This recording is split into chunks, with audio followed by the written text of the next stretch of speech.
Hypotheticals are very useful and fun. Over the years online, especially watching a StarCraft player called Destiny interact with other people, I've seen a lot of folks refuse to engage with them or flat out not understand the point of them. I don't want to ever see this happen again, not even once, partly because it's boring, partly because some of you share values with me and like getting into internet fights, and I don't want to see you let them down. So let's talk about why they're great. There are two main flavors I'm thinking of.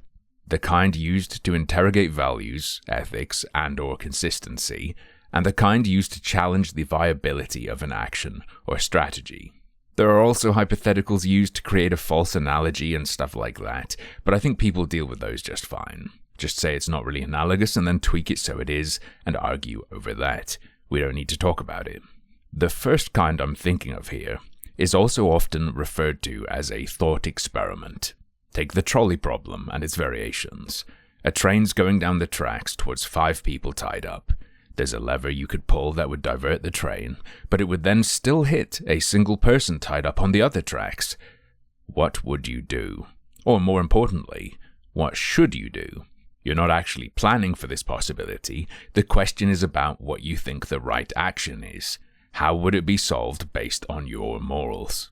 And so it's a question about what and how you think, not about a train. It doesn't matter that you'll never face it. Simple. The other kind of hypothetical I'm thinking of is based firmly on things that will or could definitely happen. You're building your house out of plain paper with no special properties. You sure about that? What if it rains? A pretty solid challenge to a very stupid thing you're planning on doing. But I could also have said, what if a dragon flies down and breathes fire on it? Your idea would still be dumb, but you can dismiss my challenge as being something that will never happen because we're talking about real actions and plans. Which brings us to the thing that absolutely does my head in. When someone dismisses the first kind with the reasoning that only applies to the second kind, which happens all the time online. How would you deal with this scenario? What choice would you make? What's the right thing to do? Oh, that would never happen. If your ideas and values are solid, they can probably hold up under the wildest of scenarios. There's one good exception, I think, and that's to say that it's flat out just too hard for you to figure out what's right, or that, damn, you need to think about the consistency of your moral system and how it gels with your feelings or gut response. Any other reason to dodge in a conversation you're otherwise happy to be having? Nuh-uh. Answer the question, or forsake your values. Now, what's a specific illustration? Because what I've said is a bit vague. Here's a classic. Would you go back in time and kill baby Hitler if you could? My answer, no. We have a timeline with a guaranteed win against Nazis. I wouldn't gamble on losing that for a chance of a better outcome. Another person might answer, and many have, yes, killing a child is bad, but it's outweighed by the suffering it could prevent. Not just two different possible answers, but two different reasonings, two different sets of values, two different perspectives and trains of thought. Once you've exposed someone's inner workings, you can then take another step to show the difference between these two approaches even more starkly and to challenge person 2. Make it darker and harder to avoid or downplay how bad the action is. Maybe try this. You can go back in time and make sure Hitler will never have any political relevance whatsoever. But the only way to do this is to molest him multiple times while he's a child, as killing him resets the timeline and any other actions will be insufficient. Do you do it? My answer? Still no.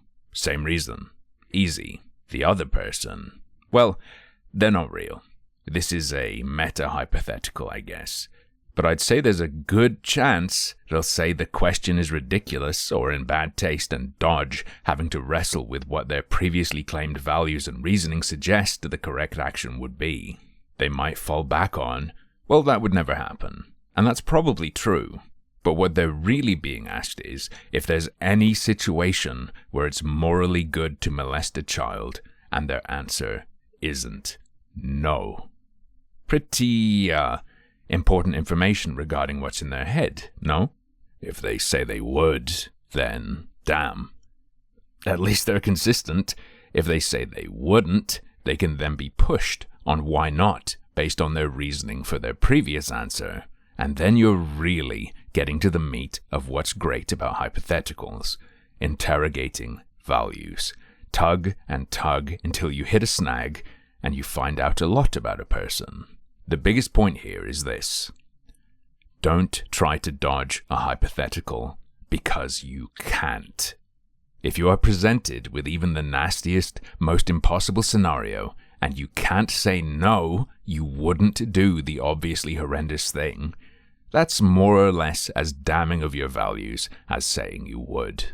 Plus, the lack of an answer and explanation also leaves people free to interpret for themselves what your thoughts, as displayed up until you disengage, would dictate is correct. You cannot run. You cannot hide. The trolley problem's ghost will find you and fuck your ideological shit up. But here's the other side of the coin. When challenging someone with a hypothetical in a debate, an interaction you're trying to win, you're going to craft it to benefit your side of things. I just did it. I made it as soft as possible for the answer I already knew I'd give.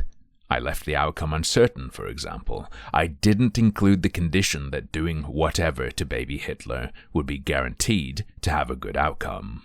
The danger of embracing the power of hypotheticals is that you've given them the green light. You dropped the first nuke, and now they're on the table. What does this mean for the person on the receiving end? If they bite the bullet and answer straight to the skewed challenge, they can throw one back and dare their interlocutor to pussy out or fumble. Your turn to give a hard answer. Well, what if killing baby Hitler guaranteed no Holocaust, no World War II, and a brighter future in general? What would your answer be then? My answer would still be no, but then you'd be returning fire and dragging my actual values out into the open to be shot at.